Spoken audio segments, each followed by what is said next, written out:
Hello, Gaston County. Welcome to episode number 164 of Gaston's Great, a podcast highlighting some of the great things happening in and around Gaston County.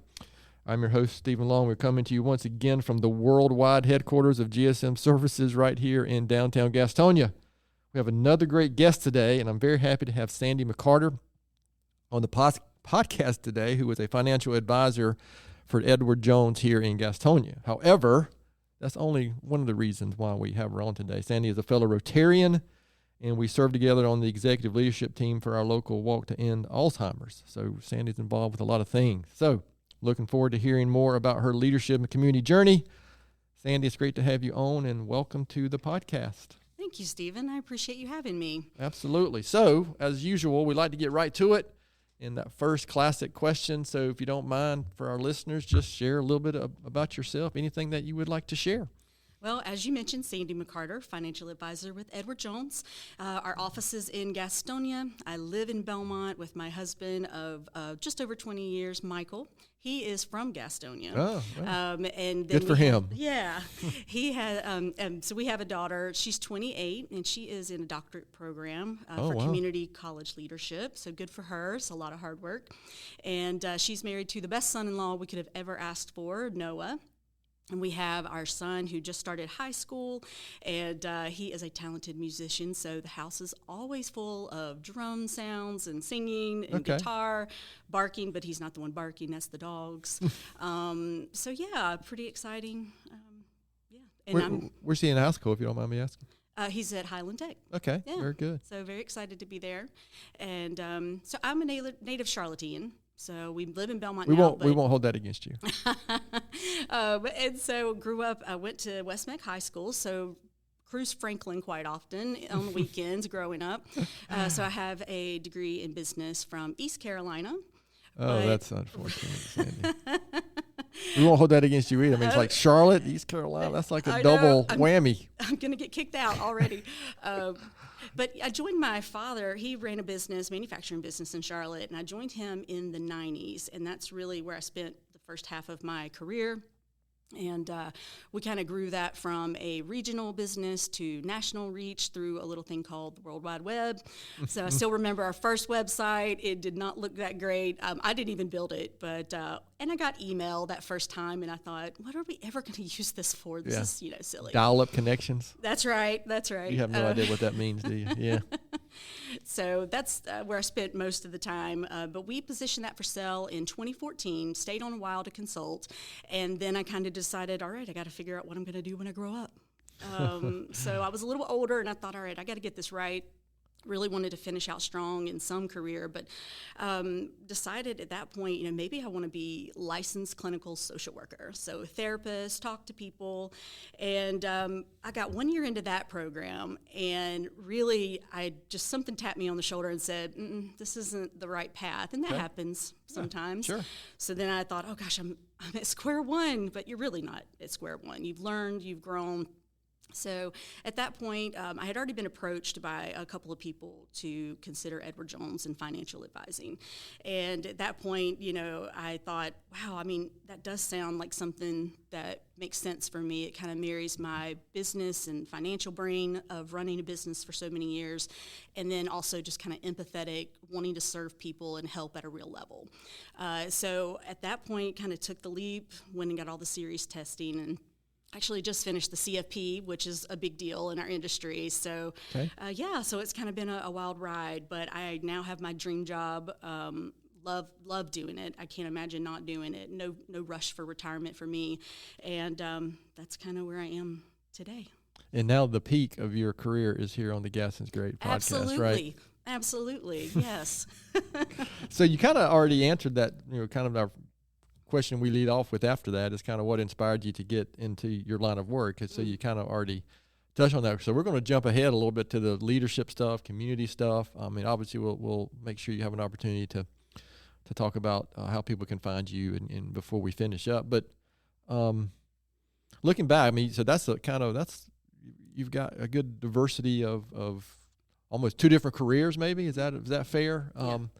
So kind of any leadership lessons you've learned along the way, Best leadership advice you've ever been given? Because we love talking about, work, leadership, community, all that kind of stuff. Anything that comes to mind? Yeah, I think leadership lessons is really listening. That's the key. I mean, I saw something the other day, how can you find the smartest person in the room, and you look for the person that's, being quiet. Yeah. Now that could just be the shy person, but also I think sometimes just listening and trying to hear what other people have gone through, understand their experience. People are just teachers. They teach you a lot about who you want to be, who you want to become, who you don't want to become. So I think leadership has a lot to do with kind of knowing the people around you and listening. It's interesting you say that. And I've said this on multiple, I think, episodes that we've recorded, that when I was younger, I thought it was the loudest person was the leader, right? Or the best leader, maybe. With my vocabulary is not the best probably to describe that, but yeah, now that I agree with you, as I've gotten older, to me it's those who are listening the best. That might be the most important leadership skill. Is just being able to take that on. So, what about anybody give you any great leadership advice that you look back on and you remember something like, wow, that was impactful? Yeah, I think advice that I maybe didn't take and trying to take it more now is, to trust my instinct. So I've been told that a long time. You've got a good head on your shoulders. You have good business sense. You should really trust your instinct. So I'm definitely somebody that likes to learn. So I read, and that's how I learned a lot about business and how to run a business. But I think going back, I would kind of say, I probably should just trust my instinct a little bit more and know that maybe I know a little bit more than I give myself credit for sometimes. That's easier said than done, isn't it? Yeah. I'm not sure why, but yeah, I don't know if it's confidence or whatever, but yeah, it of course you should trust your instincts, but yeah, that's one of those things that's not as easy for me anyway as maybe it should be. What about where you're at now, or even going back through your career? What role has community played in it? Because I mean, I see it firsthand. I'm seeing it firsthand for the last few years, from specifically Rotary and the Alzheimer's Association in your involvement. But kind of how has that grown or progressed and brought you to being involved in organizations like that? I would say the one of the, I guess, pivotal moments was we moved to Belmont in 2015, and I was introduced just a year or so later to Dwayne Burks. So he runs Gateway Gaston. Yep, I know Dwayne. He's been on the podcast. Yes, and we were introduced by John Whitaker, who was at City Church now, was Bethlehem, and they were having a huge event called Convoy of Hope. And so I know John, him and my husband go way, way back, and he asked me if I would help lead the nonprofit tent. So they wanted to bring out just a lot of nonprofits from Gaston County, get them all together so that the people there that were coming for, shoes and groceries and family portraits, they could walk through the tent and realize what resources are there every day in Gaston. And that's one of the challenges. People might not have transportation. They don't know that there's a resource across the county for them. So I was tasked with that. Of course, I didn't really know a whole lot about nonprofits in Gaston.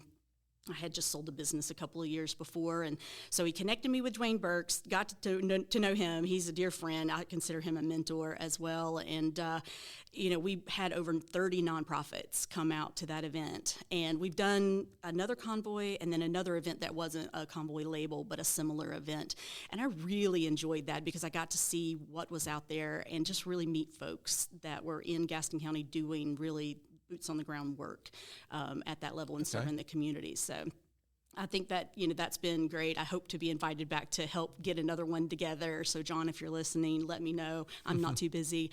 But I think that's one of the things. And then Rotary, I didn't really realize Rotary was a thing. Another mentor of mine, that's kind of a theme, he had mentioned years ago that I should consider, back when I was in Charlotte, the Charlotte Rotary, and I was like, I don't even know what Rotary is. Yeah. So it's a very, very well-kept secret, That's seems like. exactly right. And so I actually started talking to Laurel Morris, and I can't remember exactly how we met, but she was talking about Rotary and what it was, and I thought, wait a minute, these are my people. How have I missed this, at this point? So I immediately wanted to join Rotary, and did join the Rotary Club of Gastonia. Correct. And I love it. And I just, it was amazing to me that, again, a lot of leaders and people that are serving our community come together and then give back and are friends with each other and encourage each other, and that's a really special thing. Yeah, I will say December will be 24 years for me in the Rotary Club, and I often say this, and we could probably go find some episodes where I've said this, but if you had told me 24 years ago that Rotary would be as big a part of my life as it is, I would have said, no, probably not. But yeah, I'm past president, and I've been on every committee, been on the board. So yeah, it's an interesting and really, at the risk of sounding a little cheesy, it's an inspirational group. Yeah. You get to interact with those people every week. So yeah, it's been good for me and in our community as a whole too. So business, community, personal, something stands out that you're most proud of accomplishing or seeing happen with something that you're involved with, or something stand out for you? I feel like there's been a lot. I'm certainly proud of my kids, and not just what they accomplish, but the relationship that I've been able to create with them. My dad kind of taught me that, to be very close. My dad and I, to this day, share almost everything, and I mean almost everything. And so I've tried to foster that with my children, so I'm very proud of that. And then I think, business, I went into the business really not knowing how to run a business with my father. And he was more of the production side. And fortunately, I had a math brain and handled the financial side. And hey, I became good at business development, and it worked out. But, I think I'm really proud of that and putting the effort into it. And I think that's, I hate to say it's just business, but probably should be something, Well, no, that's good. It made a big difference. I guess people that work there, they depended on us to keep it going through 2008 when things were really tight. And that was an interesting time. So we made it through, and we kept a lot of employees. They had been there forever, and I just think that's a testament to, I guess the environment that you create and how you serve them. Well, something that I think is lost often on small businesses or any business owner is, you can easily gloss over the impact you're making for the community just through the families that are employed. Right. And so there's so much more, besides the business entity itself, in my opinion. I've learned that over time. And we've got here quite a few families that are relying on, frankly, my brother not to screw it up, right? And to your point about not knowing business, my brother and I both came out of engineering school, which is terrific.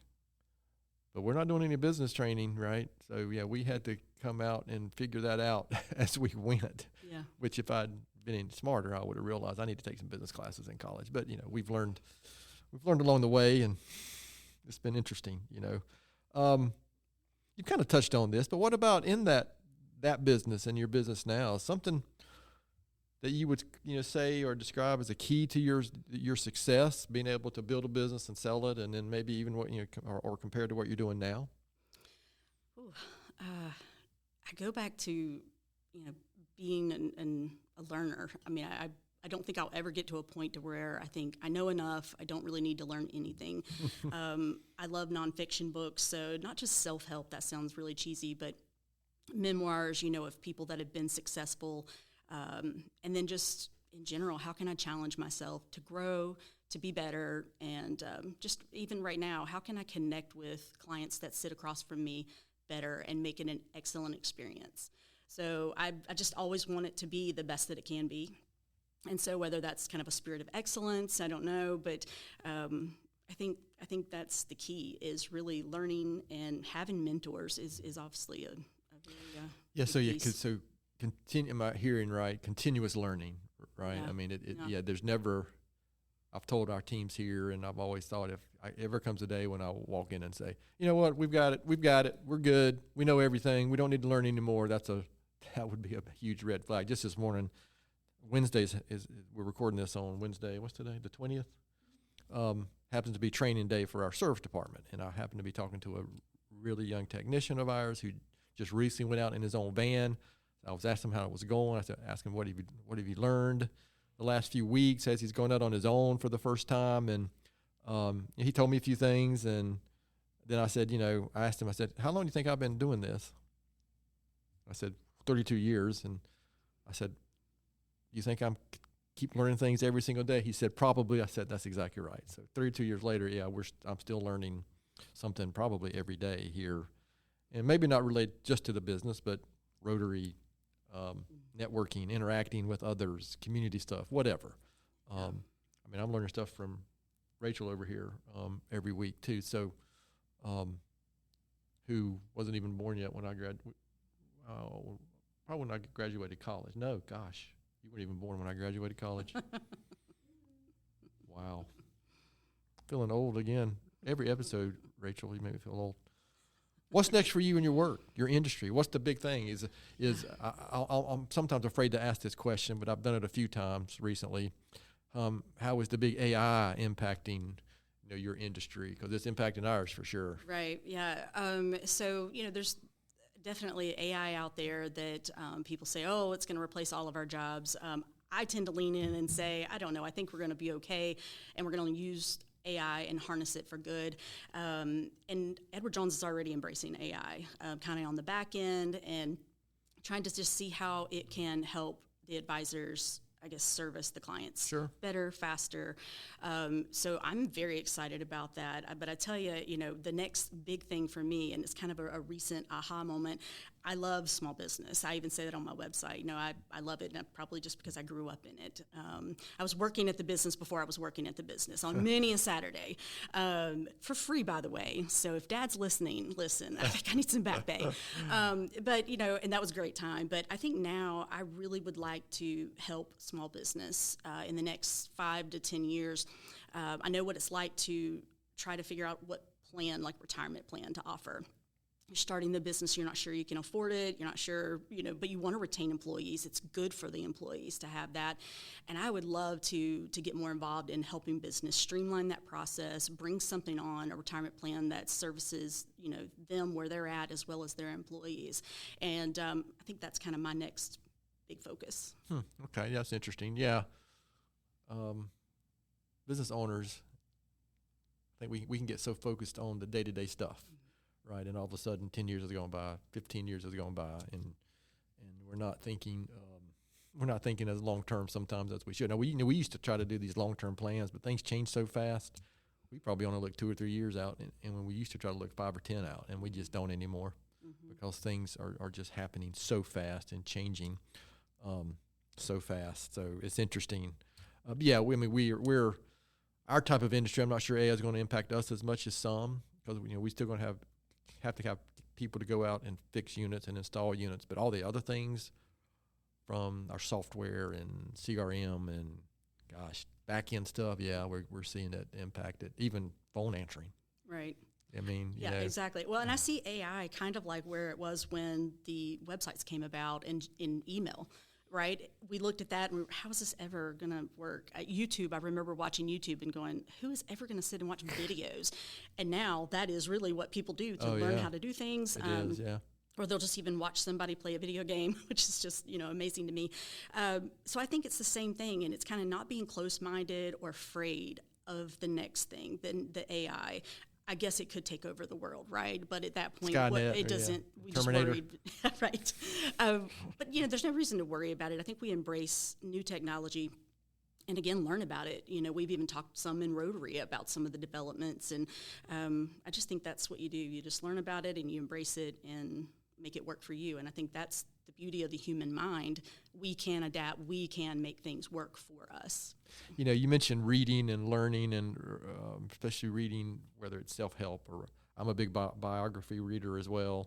But is there a book or two that stands out that you would recommend? Oof. I'm always looking for my next read to put in my queue that I'm not going to get to. Yeah. So I would say one of the best ones is, and I didn't write this down, so I believe I'm getting the name right. I believe it's Viola Davis, and her memoir is just be ready with a Kleenex. Okay. I can be a crier, so maybe you won't cry, but she is so transparent and authentic and real as a person. And it was just something that once I read that, it moved me to, again, remember to go through this world being real and authentic, not trying to act smarter than you are, or people probably want me to act this way because I'm a financial advisor. I'm a person, So I think that one, and then not memoir. And I guess the Matthew Perry one also. I was a big Friends fan, and that's a hard read though, and it could be triggering for folks that might have lost someone. So just be aware of that.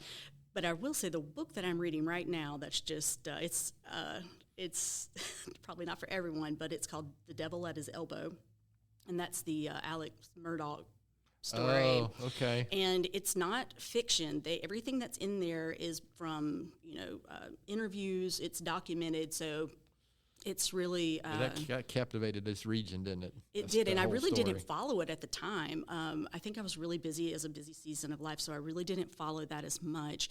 But maybe someone spoke at an event recently. I don't know if it was some recent event. Maybe Literacy Council, but I think they had the author come and speak. Well, that hasn't happened yet. It hasn't happened.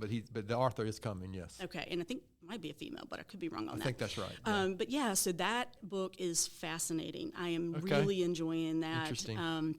Again, I love to see people's story. It's a story of this powerful family that's been around for generations and kind of running this town, and just how that kind of power can corrupt. Oh yeah, and I think that's just a lesson. Yeah, I don't know a lot of details of it, but just on the surface, it seems just how in the world, right? Yeah, did this happen? Yeah.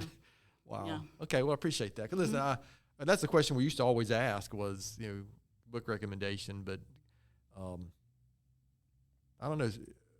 I've learned that not very many people read anymore.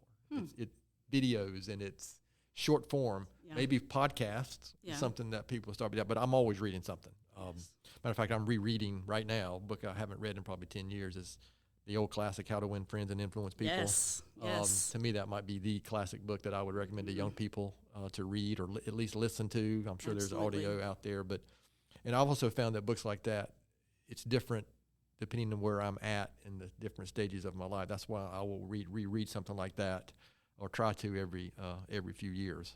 I get something different from it, even though I've read it multiple times. So. Yeah, absolutely. That book is classic. And speaking of listening, I mean, that is really going back and just in the 20s. And I tried to get my daughter to read that early on, and I don't remember if she finished it, but yes. All three of my kids have a copy. I'm pretty sure they haven't read it yet. But we just dropped our youngest off for her second year at NC State last week, and that book was on her bookshelf in her room. Nice. So I'm like, well, there were a couple on there that I had given her, so maybe she'll check it out sometime. So, Sandy, before we kind of move on, is there anything I haven't asked that I should have asked, or anything you'd like to share? Like I said, we'll make sure before we finish, we'll make sure people know how to find you, but anything I haven't asked that I should have asked? Well, I would really like to let people know about the Alzheimer's Walk. You shared that we are on that committee together. Thank you, yes. And, it's something that I wasn't aware of. I did lose a grandmother to dementia. And but I think we all have someone in, 7 degrees of separation. Or, somebody has been affected or is being affected currently by dementia, by Alzheimer's. And we have a wonderful walk that happens every year. This year it's October 11th. It's going to be at the Rotary Pavilion. Before, we've had it at the ballpark. I don't know where it will be next year, but it is a wonderful time to come together and honor people who are living with it now, who are caring for someone that live with it, or have lost someone. And there's definitely some somber moments, but there's also just a celebration of each other as a community. And I think that is something that I'd love to have people know about. If you want to be a part of a team, there's no cost to do so. We do have a team at the branch. I would give the name, but we're rebranding that name because it had my name in it, and so we're going to do it as a branch now. But I would love for people to check that out this year. It's, just a couple hours of time, and I think that people will really be impressed about the walk and kind of how we come together as a community. Well, I really appreciate that because, I don't know that I've even brought it up in any of our episodes. I should have, and I probably should get the team from Charlotte that helps with that, with the Alzheimer's Association. Now, I said Charlotte, but this walk is for Gaston County. It's for Gaston, Lincoln, and Cleveland County. But the Alzheimer's Association for our region is based in Charlotte. But I appreciate you bringing that up because it is important. And my wife and I both serve on the committee with you, and we have the connection too with a family member currently. So yeah, it is a good event. It's a good group of people. So yeah, it's just I appreciate you bringing that up because it is something that's become super important to my family personally, and you're right. It's a heavy topic, but it's still a good event, and the organization does a lot of good work.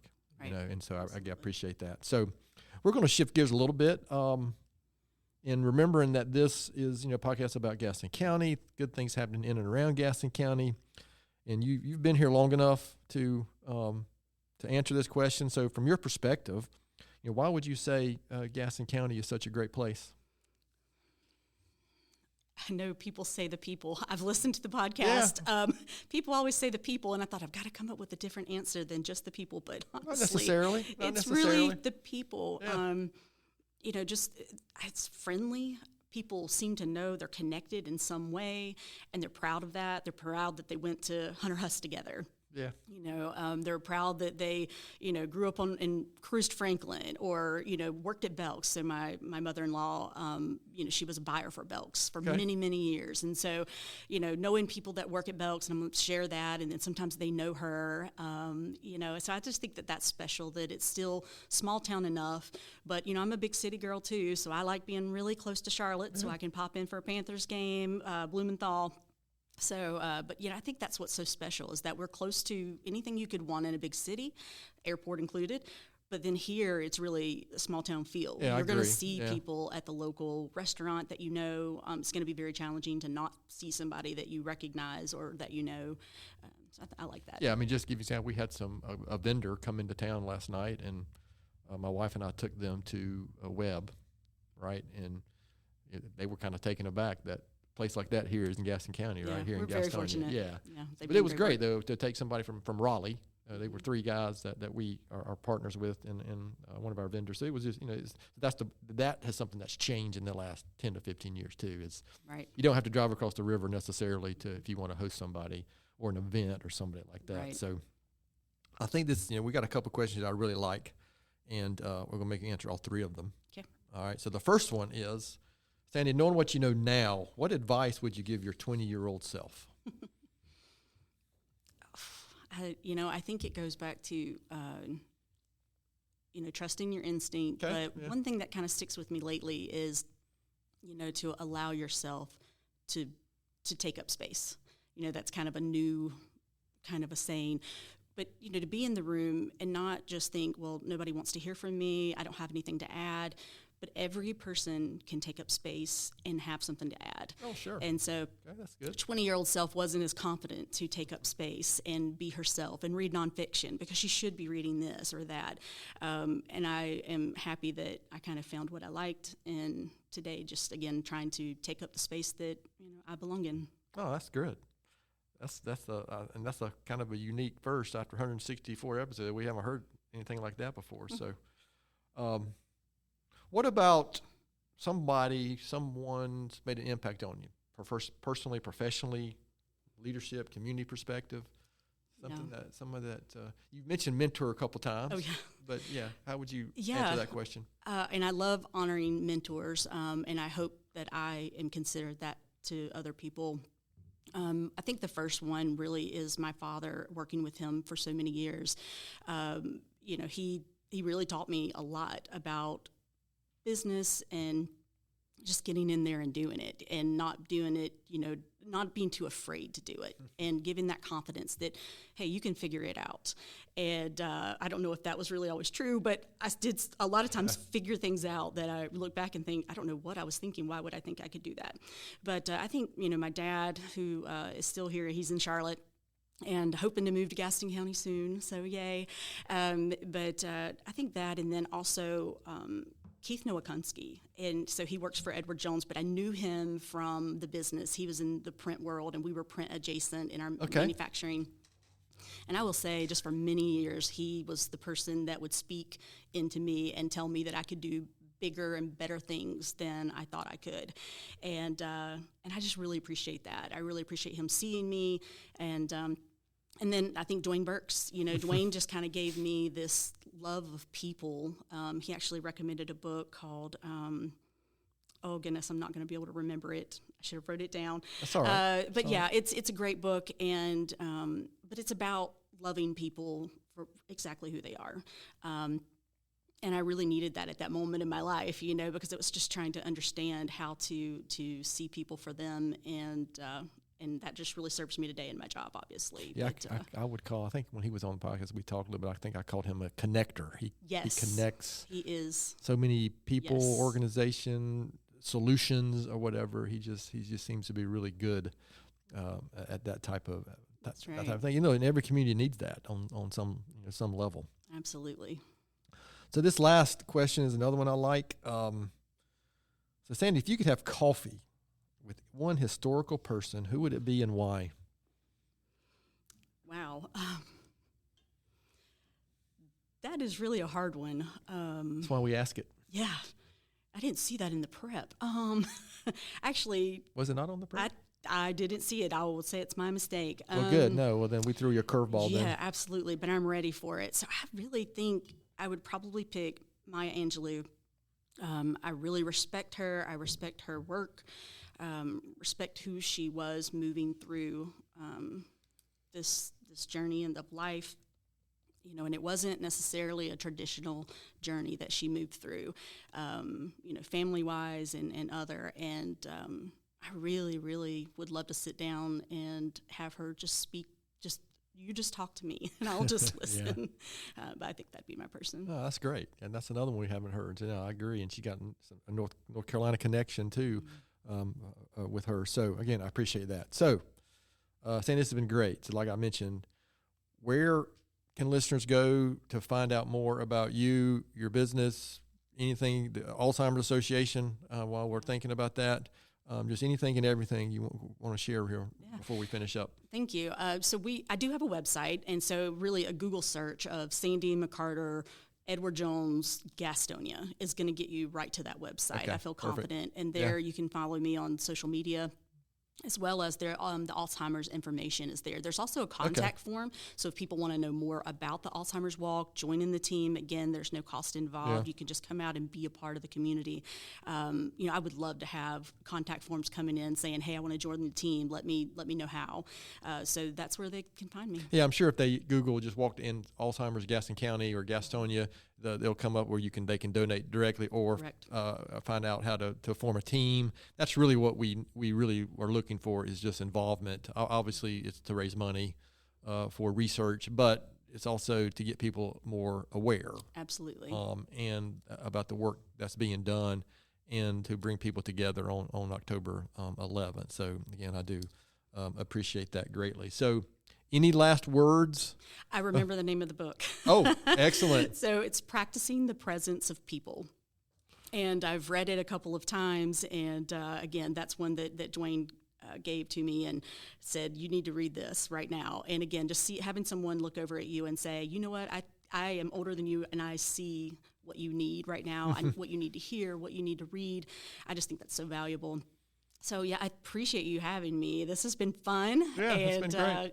So I appreciate it, and thanks. Absolutely. Well, you're very welcome. And I'm going to finish up with my own little quote or thought for the week. And this ties into so much about what you talked about learning and education and just continuous learning. And again, we didn't collaborate beforehand that you were going to talk so much about that. But my quote this week comes from Nelson Mandela.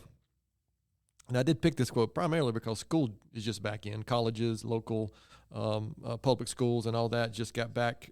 Here we are in mid-August. And he said, education is the most powerful weapon which you can use to change the world. And if you don't know much about Nelson Mandela, he's somebody else I would recommend just doing a little research and study on. He was quite the individual who overcame a lot to make a real impact on the world. So take that for what it's worth, but he's worth studying, looking into. So to our listeners out there, thanks so much for taking time to listen to today's episode. Please continue to spread the word if you can about the podcast, and please don't hesitate to contact us here at our email address, which is podcast@gastonsgreat.com. We're always looking for suggestions for future podcast topics and guests. You can find the podcast and subscribe at the website, gastonsgreat.com, or anywhere you listen to podcasts. And please follow us on all our social media platforms and give us a good 5-star rating, as Rachel reminds me every week, that gets us noticed. Correct, Rachel? You can speak into your microphone. Yes. Thank you. Thanks again to Sandi for being our guest today. Gaston's Great is produced and brought to you by Rachel Cowart from GSM Services. I'm your host, Stephen Long. Thanks again for hanging out with us, and please keep coming back to hear more reasons why Gaston's great.